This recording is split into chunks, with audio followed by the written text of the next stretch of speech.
Baik.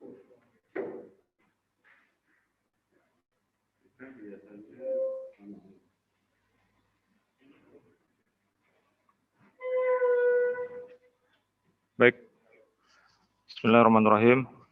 Assalamualaikum warahmatullahi wabarakatuh. Waalaikumsalam warahmatullahi wabarakatuh. Alhamdulillahirrabbilalamin. Allahumma salli wa sallim ala sayyidina Muhammadin wa ala alihi wa sahbihi ajma'in wa ba'du. Alhamdulillah kita bertemu kembali hari ini. Orang Banjar akhirnya ada kesini lah. yang biasa daring hari ini ada. Alhamdulillah. Terima kasih juga kepada teman-teman yang sudah hadir baik di aula ini dan juga yang ada di Zoom, juga kepada Pak Abdul Jalil. Saya akan menyampaikan materi terkait dengan akuntansi zakat, tapi mungkin nanti lebih banyak seperti biasa ya, kepikihnya ya kayaknya nih nanti ya. Tapi mudah-mudahan masih ada masuk di bagian akuntansinya. Baik, saya lanjutkan ke pengertian zakat. Dari kata zaka, bukan Zakaria yang itu tadi ya, zaka. Nah, itu berarti berkah, tumbuh, suci, bersih, dan baik. Nah, sedangkan menurut terminologinya adalah aktivitas memberikan harta tertentu. Jadi ada harta tertentu saja yang akan dizakati, yang diwajibkan oleh Allah Ta'ala dalam jumlah dan perhitungan tertentu, kemudian untuk diserahkan kepada orang-orang yang berhak. Ini juga tertentu juga yang berhak menerimanya. Kemudian sumber hukumnya, yang pertama dari Al-Quran itu dalam surah At-Taubah ayat 103, ada kalimat, A'udzubillahi minasyaitonirrajim, khuz min amwalihim shadaqatan tutahhiruhum biha wa tuzakkihim. Nah, itu ya. Jadi ambillah, kalau kalimatnya itu sedekah, tapi ini maksud itu adalah zakat dari harta mereka guna membersihkan wa tutahhiruhum biha wa tuzakkihim, dan untuk menyucikan mereka. Kemudian dalam surah Ar-Rum, surah 30 ayat 39, itu juga ada yang memang saya sengaja bikin warnanya agak berbeda supaya dia kelihatan ada penekanannya di kalimat yang warna orange itu. Dan apa yang kamu berikan berupa zakat yang kamu maksudkan untuk memperoleh keridhaan Allah, maka itulah orang-orang yang melipat gandakan pahalanya. Kemudian dari hadis itu banyak, saya ambilkan 3, ini juga dari buku yang kita pegang kemarin, buku akuntansi syariah di Indonesia. Yang pertama itu hadis Bukhari, zakat itu dipungut dari orang-orang kaya di antara mereka dan diserahkan kepada orang-orang yang miskin.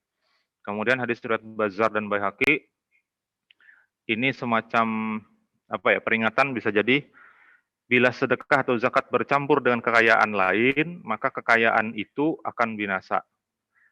Kemudian selanjutnya lagi, ini berupa ancaman isinya, golongan yang tidak mengeluarkan zakat di dunia akan ditimpa kelaparan dan kemarau panjang. Hadis riwayat At-Tabrani.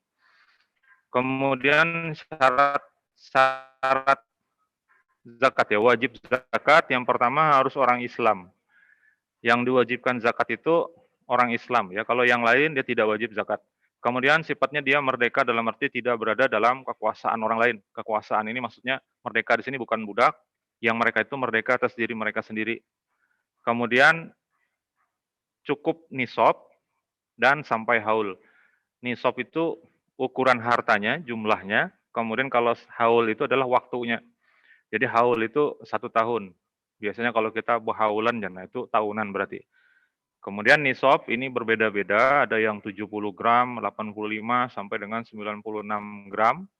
Tapi yang dipakai di Indonesia itu kalau di fatwa MUI tentang zakat penghasilan, itu yang dipakai adalah 85 gram. Kemudian untuk syarat harta yang wajib dizakati adalah pertama dia harus halal. Jadi kalau harta haram tidak boleh. Itu juga ada di dalam fatwa MUI. Kemudian dimiliki secara penuh. Harta itu sifatnya berkembang. Jadi kalau dia tanah misalnya yang kita pakai atau rumah itu tidak mungkin berkembang sendiri. Misalnya bertambah, timbul ada kamar satu lagi, misalnya kayak gitu tuh kan tidak berkembang namanya. Kemudian harta itu cukup nisab sampai haul, lalu orangnya ini bebas dari utang. Kalau dia masih berutang justru dia seharusnya itu menerima zakat. Kemudian harta yang dimiliki itu lebih dari kebutuhan pokoknya. Nah, kemudian penerima zakat. Penerima zakat ini pertama yang berhak dan yang dilarang. Yang berhak menerima, ini dalam surah At-Taubah ayat 60, saya pisahkan seperti itu dua. Ya, jadi ada ayatnya itu, innamas shadaqatu lil fuqara wal masakin wal amilina 'alaiha wa mu'allafati qulubuhum. Nah, itu bagian yang pertama. Kemudian selanjutnya itu, 4 kelompok selanjutnya itu adalah wa fir riqab wal gharimin wa fi sabilillah wa banis sabil. Nah, di situ kalau kita lihat di video YouTube-nya Guru Ahmad Zaini Samarinda, itu ada 3 video khusus membahas tentang zakat. Kenapa itu dibagi menjadi 2? Jadi ada menggunakan kata li, tadi ya, lil fuqara, itu sampai dengan ke wa mu'allafati qulubuhum, itu sampai mu'allaf itu menggunakan kata li. Kemudian yang berikutnya, wa fir riqab, itu pakai fi, sampai dengan yang terakhir. Nah, kata beliau, saya belum dapat itu bukunya beliau, dibagikan gratis, boleh diinikan dalam ceramah beliau, cuman belum ketemu sampai sekarang bukunya. Beliau bilang, ini silakan dikopi, dibagikan. Nah, cuman belum ketemu nih, bukunya ini. Kenapa menggunakan kata li? Katanya untuk 4 kelompok itu, nah itu bebas digunakan untuk apa saja oleh si penerimanya. Jadi, misalnya nih, oleh fakir miskin, dia pakai buat apa aja terserah. Nah, kayak gitu. Itu yang menggunakan kata li. Kemudian untuk yang menggunakan fi, yang dari riqab itu sampai dengan Ibnu Sabil, itu digunakan untuk status penerimanya. Jadi misalnya dia budak, misalnya riqab itu budak. Maka zakat yang dia terima itu khusus untuk memerdekakan dirinya dari budak, tidak boleh untuk digunakan yang lain. Ini versi dari Guru Ahmad Zaini Samarinda. Demikian juga untuk gharimin, untuk orang berutang. Jadi ketika dia diberikan zakat, uangnya itu atau zakatnya itu semuanya digunakan untuk membayar utang. Tidak boleh digunakannya misalnya untuk pergi jalan-jalan, misalnya tidak boleh. Itu yang dimaksud dengan kata fi di situ menurut beliau. Termasuk fi sabilillah, kemudian Ibnu Sabil. Nah, yang jadi masalah itu di lingkungan kita, termasuk di masjid dekat tempat tinggal saya itu, hampir tidak dibedakan gitu. Termasuk amil, padahal amil itu punya kriteria tersendiri, tetapi ternyata anak-anak pun diberi bagian. Jadi yang bukakan kantong plastik, terus dimasukkan beras di dalamnya buat dibagi, ternyata dapat bagian amil. Padahal itu kan tidak berhak sebetulnya. Nah, begitu juga dengan kalau bulan Ramadan itu ada yang membayar fidyah dengan beras, itu berasnya digabung langsung dengan beras zakat. Kemudian dibagi 8. Padahal fidyah itu dalam ayatnya jelas fidyatun to'amu miskin. Jadi hanya untuk orang miskin kalau berasnya. Jadi harusnya jangan digabung dulu. Kalau misalnya beras itu dapatnya 100 kilo, bagi 8 dulu. Nah, sekian hasilnya. Lalu yang untuk fakir miskin ditambah dengan beras pembayaran fidyah. Harusnya kayak gitu. Tapi kenyataannya di masjid-masjid masih ada yang mencampurkan, bahkan sampai ke infak dan sedekah itu digabung semuanya bagi 8. Nah, ini padahal tidak benar. Itu kejadian di masjid dekat tempat tinggal kami.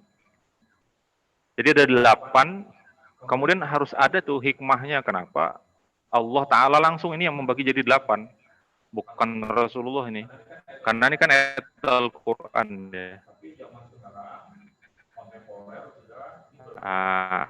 Tapi zaman sekarang kontemporer ini berkembang akhirnya sabil lembaga pendidikan dan sebagainya.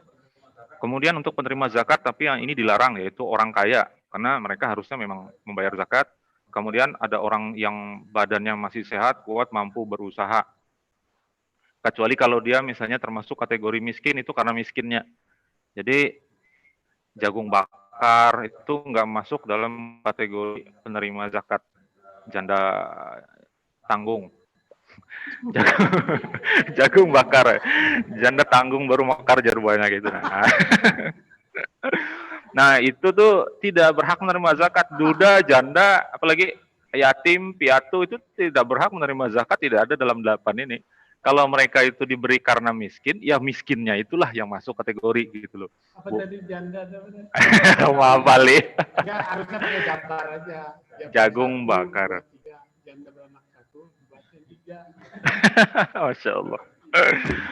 Nah itu, jadi ada kesalahan juga. Termasuk lingkungan kami itu orang, ini anak yatim ya diberi, padahal anak yatim tidak masuk dalam 8 asnaf itu.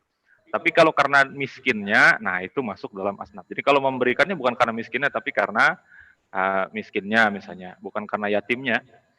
Kemudian ada lagi yang dilarang menerima zakat adalah orang kafir dalam perlindungan Islam. Kecuali dia diharapkan untuk masuk Islam. Yang mu'allafati qulubuhum itu kan maksudnya dilembutkan hatinya supaya memeluk Islam. Nah itu yang diperbolehkan diberi. Kemudian bapak, ibu, atau kakek, nenek, hingga ke atas, anak, ya sampai ke bawah, istri atau suami dari yang mengeluarkan zakat. Karena itu jadi tanggungan dari orang yang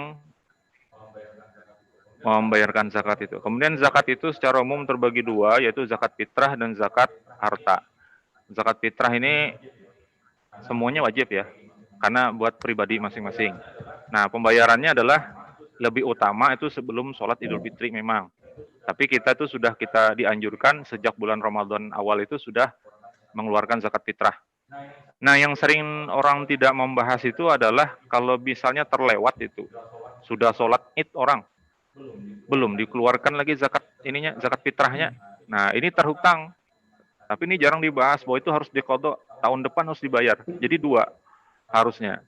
Nah, ini disampaikan juga dalam pengajian almarhum guru sekumpul. Ya, jarang ada orang yang mengqodho zakat fitrah itu. Kalau sudah kelewatan atau kelupaan, tahun depan itu tidak dihitungnya lagi. Kemudian yang kedua zakat harta. Nah, ini nanti ada pembagiannya lagi ya. Saya lanjutkan saja. Nah, ini objek harta zakat.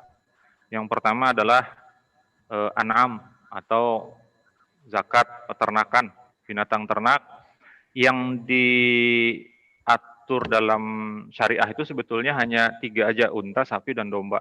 Jadi kambing itu enggak termasuk, tapi sekarang kontemporer ya sudah harus masuk juga. Kambing, kemudian apa itu? Kuda juga ada, keledai ya. Keledai apa kedelai? Keledai ya? Ayam harusnya masuk juga ini nanti. Kemudian emas ya jelas ya. Kalau emas, perak itu jelas 2,5% sampai haul. Kalau binatang ternak tadi itu ada syarat-syarat lagi selain yang saya tuliskan ini, umurnya dan sebagainya. Tapi dari 40 ekor itu dikeluarkan 1. Itu rata-rata seperti itu. Kemudian ziroah ini perkebunan atau pertanian. Nah, ini hitungannya 653 kg setiap panen. Kalau sampai itu ada 2 pembagiannya. Kalau dia menggunakan tada hujan, artinya menggunakan pengairannya itu langsung dari alam, begitu, bukan diusahakan sendiri, itu harus 10%. Kalau dia irigasi, dibuat sendiri, dibikin parit dan sebagainya, nah itu hanya 5% saja dari total panen jika sampai nisabnya 5 wasak. Kalau kurang dari itu, tidak wajib zakat. Kemudian tijarah perdagangan. Nah ini sama ya dengan emas, nisab dan haulnya. Jadi kalau nanti ada punya emas, tapi emas itu untuk dijual, nah ini perlu diingat-ingat. Termasuk punya tanah misalnya, kapan mulai dipatok dijual itu jadi harta perdagangan. Nah ini yang sering orang terlewat. Nilainya adalah nilai kita beli itu dulu berapa. Nah dari situ. Kalau sudah sekali misalnya zakatnya itu kena di zakat emas, maka tidak dihitung lagi di zakat perniagaan. Ya, yang lanjut lagi rikas. Nah, ini harta temuan. Sama ya, cukup nisab. Misalnya menggali tanah ada dapat intan 2 kg, wah itu sudah paling sugih sedunia mungkin ya. Nah, itu wajib mengeluarkan zakatnya 20% atau 1/5. Kemudian ma'adin ini barang tambang, sama dengan emas ya perlakuannya, berlaku akumulasinya. Jadi setiap kali nambang sampai nisabnya keluarkan, kalau dia belum keluar, belum sampai tidak dikeluarkan. Kalau nambang lagi, nah keluarkan lagi. Kemudian hasil laut sama nih, misalnya budidaya ikan dan sebagainya, atau menemukan mutiara. yang nilainya sampai haul dan nisab, itu juga harus dikeluarkan. Kemudian produk hewani seperti madu dan sebagainya, ini saya lupa, saya masukkan hanya yang 10%, kalau nggak salah ada juga yang 5% itu. Kalau untuk madu itu lebahnya lebah ternak. Nah, kalau yang 10% ini yang ada di gunung misalnya atau di pohon yang memang secara liar. Nah, itu 10%. Kemudian ini kontemporer, ada zakat investasi. Ya, ini berupa harta juga sama ya. Kemudian ada uang yang disimpan, deposito dan sebagainya. Nah, sedangkan yang bila ada bunganya, maka bunga itu tidak dikeluarkan zakatnya. Karena itu termasuk yang kalau di Indonesia, bunga ini sudah dipatwakan MUI adalah termasuk riba. Kemudian zakat profesi ini yang dikeluarkan oleh Syekh Yusuf Qardawi. Nanti di belakang ada penghitungannya bagaimana ya. Jadi ada perbedaan pendapat cara menghitungnya. Mana yang sampai nisab dan sebagainya itu. Kemudian ada zakat lembaga atau perusahaan. Ini hasil ijtihad juga sama dengan syarat. Nah, itu perusahaannya itu dimiliki atau dikuasai oleh orang Islam. Kemudian bidang usahanya harus halal. Asetnya itu bisa dinilai. Nah, selanjutnya lagi dapat berkembang asetnya. Lalu harta kekayaan dari perusahaan itu sampai dengan nisab minimal 85 gram emas. Itu baru dikeluarkan. Nah, ini cara menghitung zakat profesi ada 4, saya masukkan. Ada yang berpendapat langsung. Ini yang potong atas itu. Jadi begitu terima, kotor itu langsung potong 2,5% keluarkan. Itu satu pendapat. Satu pendapat lagi dia mengkiaskan dengan zakat pertanian. Jadi setiap kali panen, betul. Sama dengan menerima gaji, penghasilan sebulan sekali misalnya. Tapi ini dihitung setahun. Jadi gaji sebulan kali 12, kalau hasilnya itu sama dengan nilai uang dari 653 kilogram hasil tani, hasil pertanian, maka dikeluarkan 5%, bukan 2,5%. Ini satu pendapat, gitu ya. Kemudian ada lagi yang warna apa ya? Ini kiri bawah. Ini yang mana? Ya.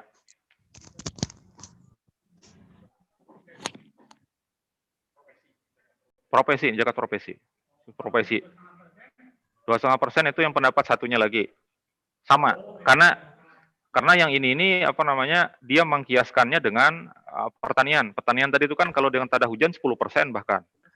Nah, kalau dia dengan irigasi manual, artinya dibikin sendiri 5%. Nah, sedangkan kita bekerja itu kan alatnya kita mengusahakan sendiri. Artinya tidak otomatis kita tiba-tiba dari rumah langsung hadir di kantor. Nah, itu kan karena kekuasaan Allah ya kalau lah. Nah, itu 10% kalau kayak gitu. Tapi kan kita jalan, mengeluarkan biaya dengan motor, bensin. Nah, itu sama dengan pengairan itu tadi yang kita usahakan. Maka di sini 5%. Jadi kiasnya itu ke pertanian. Ini salah satu pendapat. Pendapat yang berikutnya, penghasilan sebulan langsung dikali dengan 12, jika cukup nisab 85 gram emas, maka keluarkan 2,5%. Jadi berbeda dengan yang atasnya. Kalau tadi pokoknya berapa aja dapat bagi dikeluarkan 2,5%-nya. Nah, yang terakhir di kanan bawah itu yang pendapat yang ditetapkan fatwa MUI. Ya. Jadi sisanya dulu. Setiap bulan itu kurangi kebutuhan pokok, kemudian sisanya dikali 12. Kalau hasil sisanya ini nih sampai dengan nisab senilai 85 gram emas, maka baru dikeluarkan 2,5%. Nah, kalau dia tidak sampai, ia tidak wajib zakat berarti. Ini menurut fatwa MUI-nya. Lanjut ya. Nah, kemudian cara menghitung zakat harta ini ada 2 macam. Ada cara sulit, ada cara mudah. Nah, ini untuk zakat harta ya yang kita miliki, kayak misalnya uang, tabungan, emas dan sebagainya. Jadi cara pertama itu kita memang harus ingat kapan pertama kali harta kita itu mencapai nisab, itu harus ingat, dan diingat juga hitungannya adalah bulan Komariah. Bulan Komariah itu bulan Arab ya. Jadi kalau misalnya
Harus share ulang ini.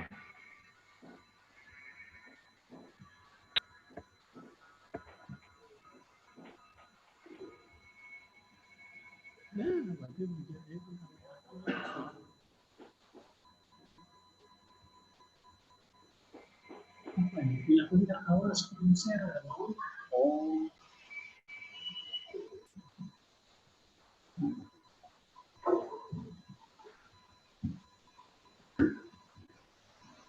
Ya, lanjut ya. Lanjut. Jadi kalau di bulan ketiga sampai lagi nisab, maka mulainya itu ngitungnya setahun ke depan tuh dari bulan ketiga. Lalu bulan kelima misalnya kurang lagi dari nisab. Bulan ketujuh baru sampai lagi. Nah, di bulan ketujuh itulah mulai menghitung awalnya lagi. Jadi bukan tanggal 1 Muharram lagi. Nah, itu cara pertama, dan ini yang disampaikan oleh almarhum Habib Munzir bin Fuad Al-Musawa. Itu cara hitung seperti itu. Kemudian kita pakai cara yang paling mudah aja. Nah, itu yang sebelah kanan. Jadi kapan misalnya? Pertama kali harta kita itu sampai dengan nisab itu misalnya tanggal 12 Rabiul Awal. Tanggal 12 Rabiul Awal, maka kita nggak usah capek-capek bulan depan dihitung lagi di atas atau di bawah nisab. Pokoknya tanggal 12 tahun depan, 12 Rabiul Awal tahun depan, lihat sampai atau tidak.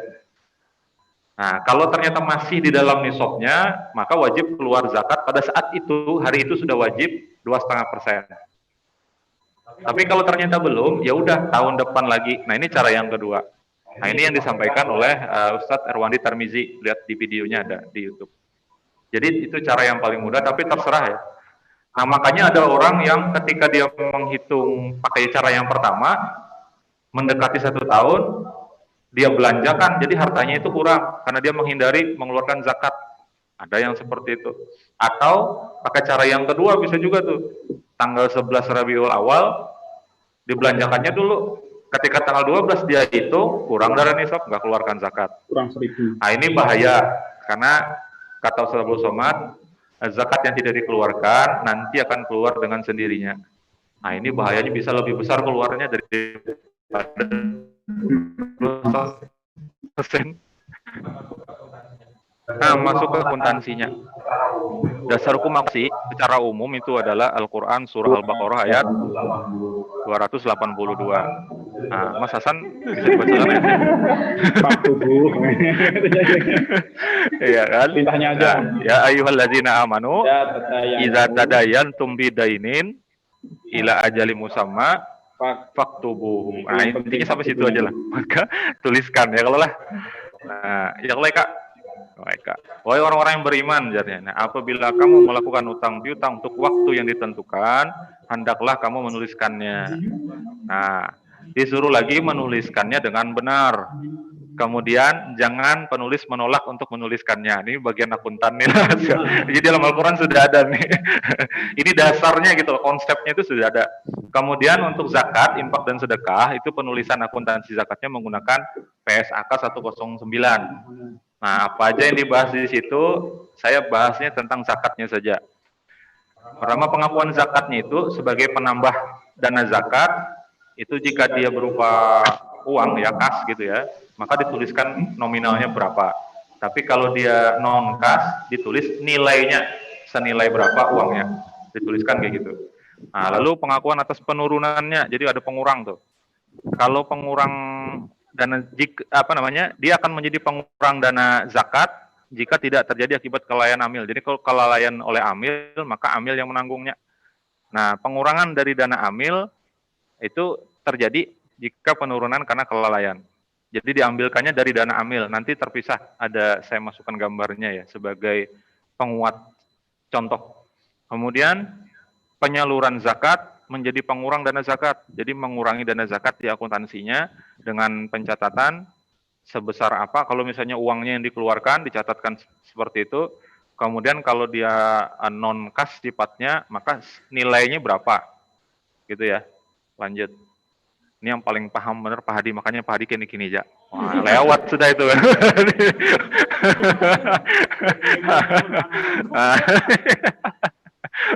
Insya Allah. Nah, kemudian amil berhak mengambil bagian dari zakat untuk menutup biaya operasional. Jadi bukan dari dana amilnya. Dia ngambilnya kalau di sini katanya amil berhak mengambil bagian dari zakat untuk yang operasional. Kemudian beban biaya untuk penghimpunan, pengumpulan dan penyaluran itu diambil dari porsinya amil. Karena nanti akan dipisahkan itu ya. Kemudian zakat itu baru dikatakan tersalurkan kepada mustahik non amil, karena amil mereka sendiri ya orangnya kan. Nah, hanya bila telah diterima. Nah, ini mungkin dengan tanda terima dan sebagainya ya. Lalu dana non halal. Ini kalau di bank banyak nih dana yang tidak jelas misalnya gitu, seperti ada orang transfer dari rekeningnya dia itu sudah terkirim, tapi ke rekening tujuan itu tidak masuk. Nah, ini kan tidak bertuan. Itu ada fatwa MUI lupa nomor berapa, itu tidak boleh diakui sebagai pendapatan oleh LKS atau lembaga keuangan, tidak boleh. Harus masuk ke dalam rekening khusus untuk sosial. Memang sih biasanya dimasukkan ke dana titipan, dana namanya itu apa ya? Kalau di kami itu titipan lain-lain. Jadi dimasukkan kategori memang ada orang nyetor, tapi cuma khawatirnya memang itu akan hilang sendiri. Kebijakannya ada 5 tahun setelah tidak ada orang melapor. Nah itu kadang kan kebijakan pimpinan bisa. Nah yang bagusnya tadi kan disedekahkan, udah juga dianggap pendapatan. Nah itu tidak boleh. Jadi sudah ada fatwa MUI itu tidak boleh. Kadang Ya. masalahnya jadi pimpinannya kita pendapatan nih banyak bonusnya. Termasuk misalnya orang nutup rekening, wallahu alam. Kalau dulu kan boleh ya. Sekarang kan nggak tahu, bolehkah nutup rekening? Nah, otomatis bila tidak saldo di bawah 50.000, biaya adminnya sebulan kan 17.000. Jadi kalau sudah di atas 3 bulan ya habis. nih kalau misalnya orang nutup tuh kan ada kelebihan misalnya sekian rupiah yang tidak mungkin diserahkan, ya kan? Tidak mungkin diserahkan. Nah itu kan akan ada masih mengendap di bank itu, yang uangnya itu loh. Misalnya duitnya diambil itu sekitar 500.000, ada 12 rupiah belakangnya. Nah yang dikasihkan hanya 500.000-nya, 12 rupiah itu kan masih ada di bank itu. Nah yang seperti itu di akuntansinya oleh DPS itu dicatat sebagai dana sosial. Nah, kayak gitu. Karena itu kalau 12 rupiah dikumpulkan orang sejuta, 12 juta kan. Nah, itu kan. Seperti itu. Jadi termasuk yang dipisahkan juga. Nah, kemudian tetap diakui sebagai dana non halal. Nah, tapi penyalurannya tetap harus sesuai syariat. Nah, lalu penyajian laporannya menggunakan neraca terpisah. Nah, ini contohnya, mudah-mudahan kelihatan ya. Nah, yang ini dana zakat. Ini dana infak sedekah, dia berbeda. Tapi dia PSAK-nya tetap 109 sama. Nah, hanya seperti ini juga dipisahkan langsung, ya. Ini yang untuk mustahik. Kemudian di laporan sini juga dibedakan dana zakat, dana infak sedekah, dan dana amil sudah dipisahkan tersendiri. Itu yang kata yang PSAK itu tadi. Nah, saya kira itu, terima kasih. Mudah-mudahan kita bisa berdiskusi nanti kalau yang lebih dalam itu kita ada ahlinya di sini ya, kalau lah Pak Tuan Guru Nasrullah Hadi ya kalau lah. Masya Allah. Baik, silakan kalau ada yang kita diskusikan rame nih, kalau zakatnya rame. Kemarin aja rame ya kalau. Silakan.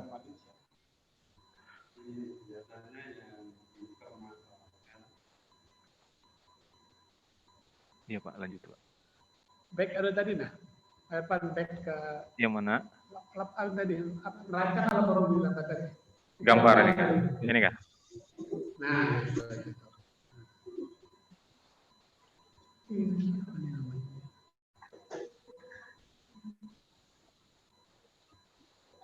Udah?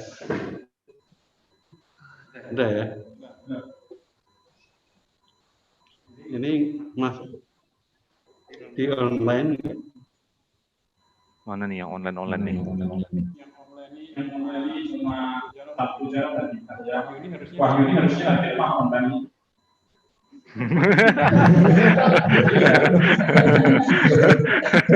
Kayaknya tertidur Wahyu ini, makanya online aja dia kayaknya. Harusnya hadir. Wahyu ini nggak hadir ya? Hadirnya di online, Pak. Mungkin ketiduran dia. Makanya online ya. Yang biasa online hadir. Soalnya lagi tidak enak badan, Pak, Iya. makanya kuliah online atau apalah, Pak. Dua aja, yang lain bagaimana? Tidak enak badan katanya. Jadi nggak bisa Yang ikut. ini kalau Yang mana, Pak? hidung. Ini hidung sudah, Pak. Salahnya. Ya? Ini belum masuk, berarti belum. Ini Pak, yang ini yang orangnya. Ini yang hadir. Ada beberapa nih Pak Asad.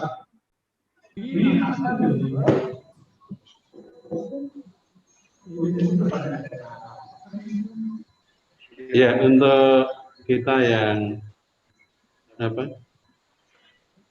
Pegawai pemerintah itu terima apapun kena pajak. Dan pajaknya itu lebih besar dari Zakat. Makanya ada yang punya pendapat, kan sudah kena pajaknya lebih besar dari Zakat. zakat. Kalau ada yang punya pendapat itu gimana?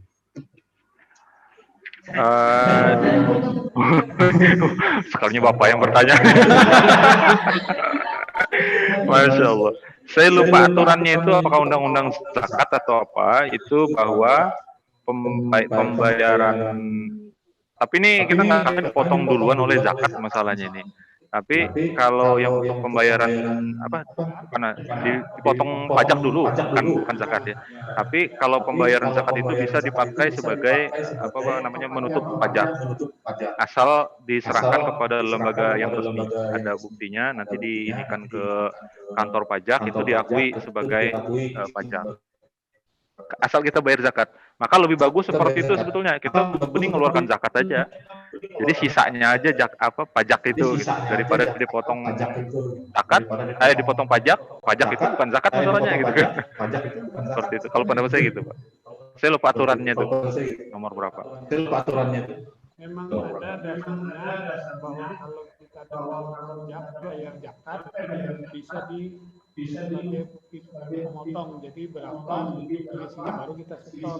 Hanya itu tadi praktiknya orang kadang pajak menanyakan mana buktinya. Nah, jadi sampai salah pajak aja.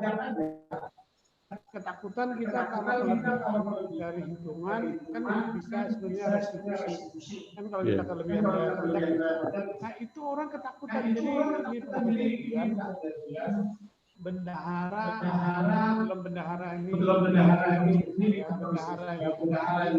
baru jadi gaji langsung dia potong 5%. Nah, padahal kan dari gaji itu kan ada penghasilan jabatan kurang, lalu akan akhirnya dia harus bayar pajak PPh hanya sebesar 1.500.000. Dipotong itu 2.500.000. Tapi kalau ditulis kan ada restitusi juta daripada repot. Ketika kita melakukan tulisannya cuma 1,5 juta, padahal sesuatu 2 juta. Karena bila ditulis 2 juta apabila dia melakukan bisa diwawancarai nanti. Bapak ini kan pengajian ada masalah. Ada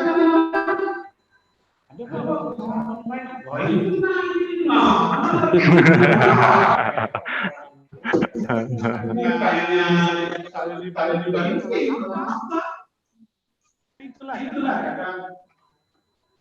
prakteknya itu kayak orang awam disikat. Tapi kalau sudah aparat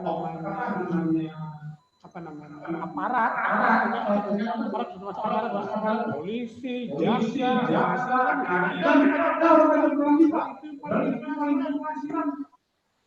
ya kan polisi itu nggak pakai uang wilayah tapi wilayah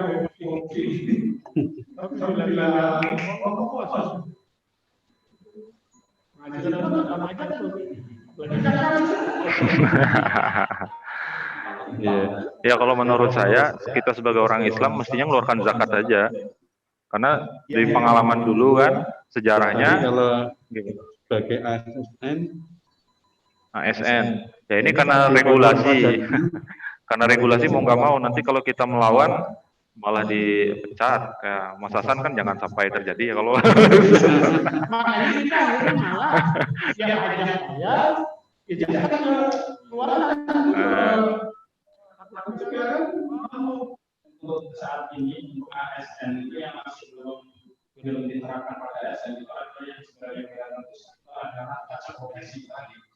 Pajak profesi itu kan baru dibentukkan oleh Yesus Perdomi. Ya. Nah di situ ASN ini bisa mengeluarkan pajaknya setiap bulan. Sebenarnya dasarnya kalau salah kalau misalkan petani itu berdasarkan siapa makanya di situ ada yang ASN ini dari panennya enggak, mestinya ya ada yang menggunakan pertanggungan. Dan rata-rata sekarang kalau dilihat ASN ini dengan adanya tunjangan ini sebenarnya itu melebihi usia yang biasanya, tapi karena itu tadi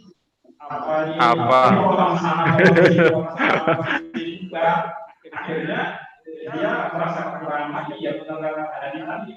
Jadi dia seolah-olah berkamar dengan apa ya Zakat.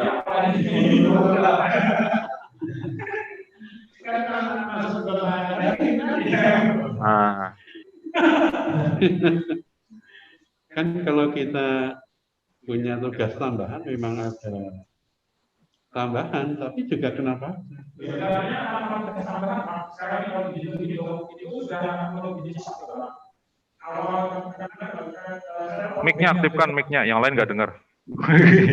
Yang online nggak dengar tuh. Saya kemarin mau mengadakan penelitian terkait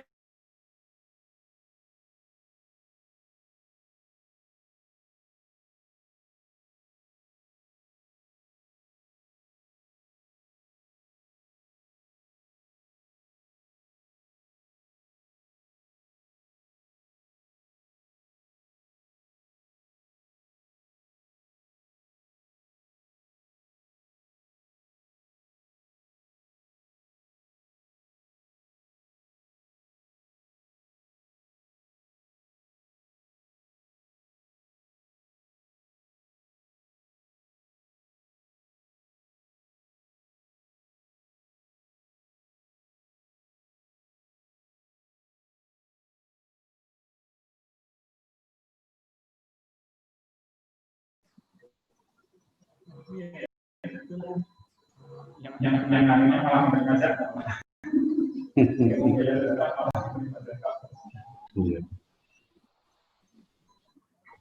Nah itu yang Sebenarnya kecil aja kalau di dari 5 juta itu paling sekitar 115 sampai 200 ribu kan. Ya, Kalau bisa sekitar 135.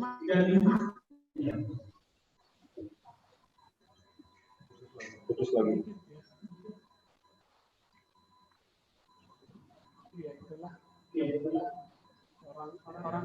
ya memang kebanyakan orang Indonesia kan penghasilannya terbatas. Yang melebihi nisab itu enggak banyak.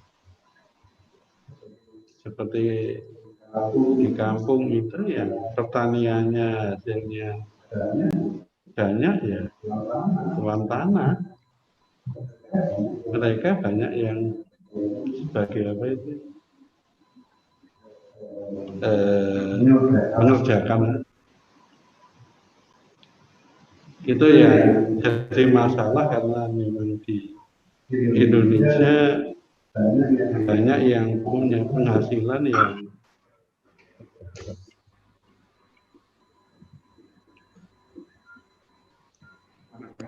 makanya yang sering dipermasalahkan ya yang ASN itu. Tapi mereka kan sudah dipotong pajak. Nah kalau sudah dipotong pajak, apakah kewajiban pajak itu otomatis hilang? Hilang. Karena ini kaitannya dengan petugas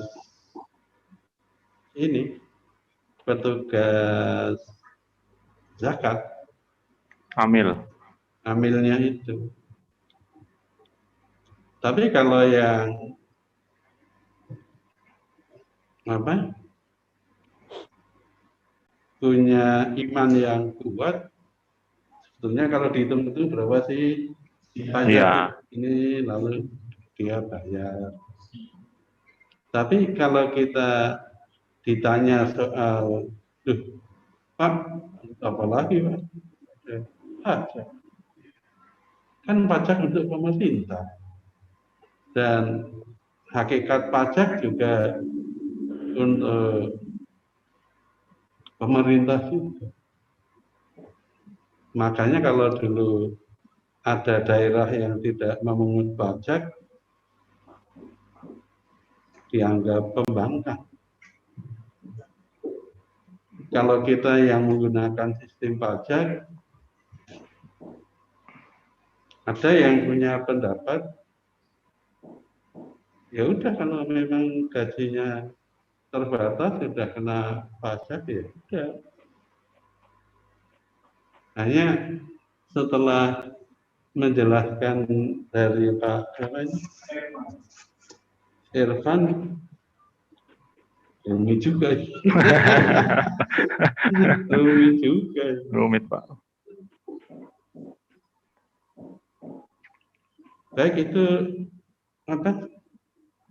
Materi tentang zakat tadi secara fikih Irfan sudah kaya dengan Masya Allah, amin. Kaya semua kita Pak. Amin. Dunia akhirat kaya kita semua. dengan apa? Enggak ada pertanyaan Pak dari tadi itu nulis-nulis Pak. Ayo. Kalau mau tanya, oh iya, jangan emas. Misalnya nih, kan intinya maharnya 100 gram emas. Nah, kapan saatnya bayar pada hari ini menerima 100 gram emas atau seminggu atau 2 minggu lagi? Emas. Oh, 100 gram emas kemarin lah. Masya Allah.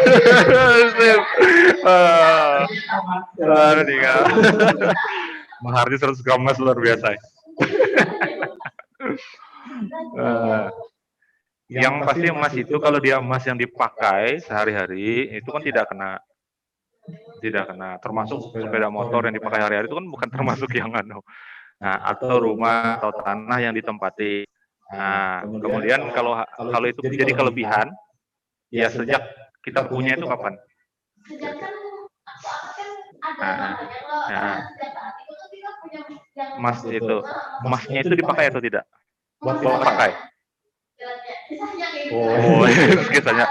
Nah, kalau sebatangan itu tidak mungkin dipakai kan ya. Nah, kecuali kalau mau dikalungi.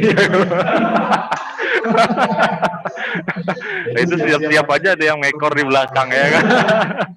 Nah, kalau yang kayak gitu ada kalung, ada itu, tapi terpakai kalau dipakai dia tidak dihitung. Tapi kalau dia disimpan, apalagi kalau niatnya dari awal memang nanti kalau harganya tinggi akan dijual, itu jadi harta perdagangan. Nah itu makanya perlu diperhatikan tuh ketika punya tanah dipatok, dijual. Kapan mulai menaruhnya itu tuh nah? Kalau nilai jualnya, bukan nilai jual, harga tanah itu tuh, kan kita tahu harga aslinya itu kan, kalau orang berjualan itu kan harga modal yang dihitung itu. Barang-barang semua kumpulin, harga modalnya berapa, sampai nisab, setahun itu dibayarkan kayak gitu. Nah, setahun ke depan kalau tanah tadi misalnya mau dijual, hitung makanya sejak pertama kita memasang patoknya dijual itu, karena itu jadi harta perdagangan gitu. Enggak. Tapi kita tuh kan kebiasaannya, apalagi kalau orang Banjar, biasanya habis nukar rumah, dari nilai harga rumah itu biasanya dikeluarkan 2,5% biasanya. Bagus saja kalau itu, nggak ada apa-apa. Biasanya 2,5%. Iya, kan standar gitu. Tapi itu orang Banjar biasanya kayak gitu. Kalau menurut Ustaz Irwandi tidak perlu. Tidak perlu, karena duit yang kita belanjakan itu kan duit yang pernah kita zakatkan juga sudah. Gitu kan. Nah itu, cuman kalau orang Banjar tuh biasanya lebih dia beli motor aja kadang-kadang dikeluarkannya juga 2,5% gitu biasanya. Tapi seolah-olah kayak mendapatkan sesuatu, padahal kan timbal balik aja, duit berkurang, barang dapat gitu, padahal sama aja. Nah,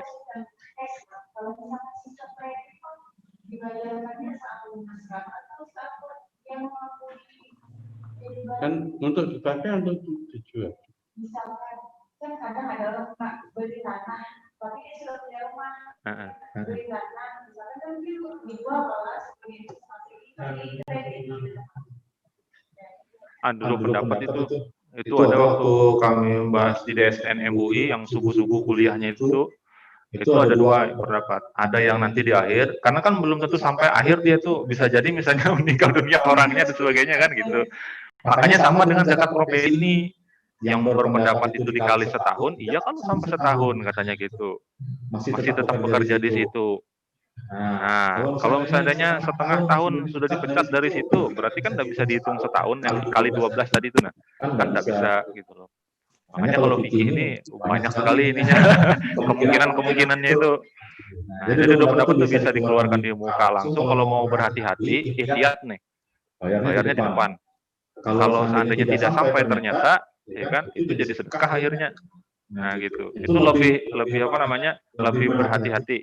Ditimbang nunggu terakhir, sekalinya melihat hasilnya lebih besar nih yang dikeluarkan. Malas jadinya, sayang. Kawan nukarano iPhone.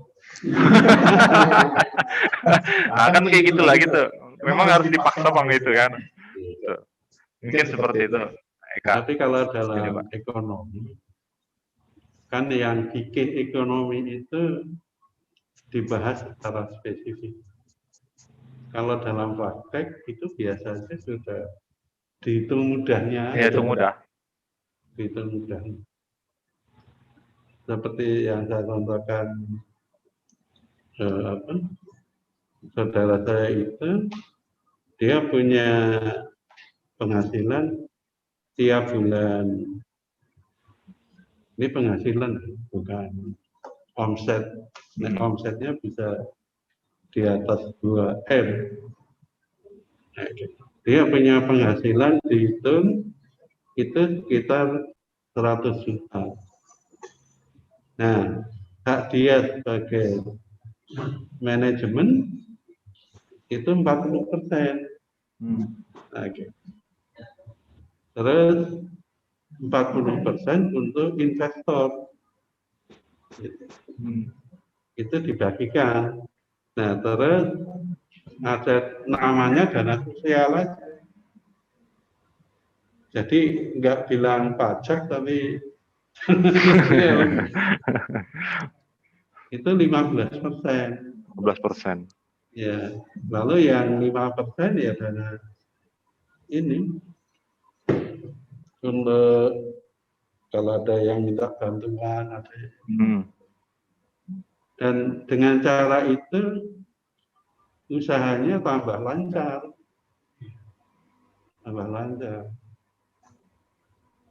Karena habis itu setelah dia tahu cara pembagiannya seperti itu, yang orang mau menginvestasikan ke dia banyak. Gitu. Terus dia bilang, oh, belum diperlukan sekarang, tapi nanti kalau memang diperlukan bisa.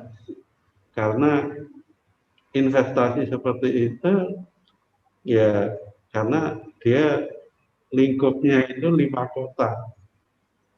Berarti satu kota ada satu mobil box dengan 3 orang sopir dan itu sudah termasuk biaya. Nah itu bisa dengan apa? Kalau dia sebagai pemiliknya bukan pemilik, dia sebagai pedagang besarnya, dia tiap hari itu ke kota, tiap hari apa ke kota, lalu mencari perlu apa. Nah nanti kalau dia bilang perlu apa, dia tinggal sampaikan ke temannya. Nah itu yang terjadi transaksi seperti itu. Jadi barangnya datang sendiri, dia tinggal di tiap kota datang.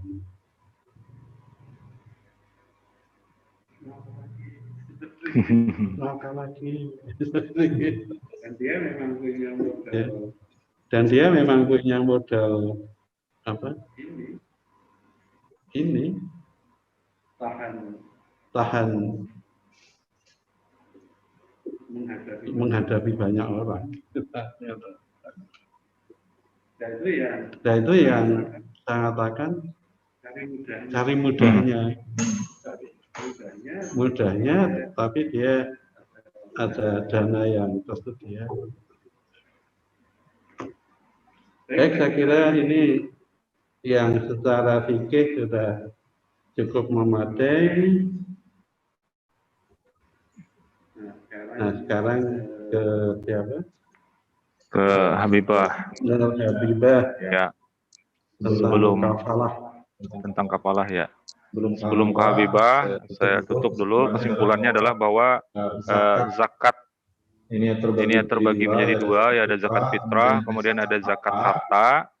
Nah, yang sampai dengan haul dan atau nisabnya maka wajib mengeluarkan. Jika tidak, ada banyak ancaman tadi yang kita sampaikan. Beberapa diantaranya adalah akan menjadikan sebagai kelaparan di suatu kaum yang tidak mau membayar zakat. Demikian juga akan terjadi kebinasaan pada kekayaan yang tercampur dengan harta yang terkena kewajiban zakat tapi tidak dikeluarkan. Nah itu akan keluar dengan sendirinya itu tadi. Kemudian bahwa akuntansi zakat di Indonesia ini menggunakan PSAK 109 tentang akuntansi zakat dan infak dan sedekah. Kemudian disclaimer terakhir ya saya sampaikan bahwa apa yang kita sampaikan ini bentuknya adalah pembelajaran dan sangat banyak sebetulnya di dalam ini yang sifatnya debatable ya, yang masih bisa kita diskusikan. Tapi inilah salah satu yang bisa kita sampaikan. Kalau ada ininya yang lain, misalnya nanti ada apa namanya tambahan dan sebagainya, boleh saja kita lanjutkan. Kemudian sebelum lanjut ke yang berikutnya tentang kafalah, saya tutup dari saya. Terima kasih atas perhatian kita semuanya. Mohon maaf atas segala kekurangan. Arsyadani Allah wa iyyakum ajma'in. Walakum minkum. Wassalamualaikum warahmatullahi wabarakatuh. Waalaikumsalam.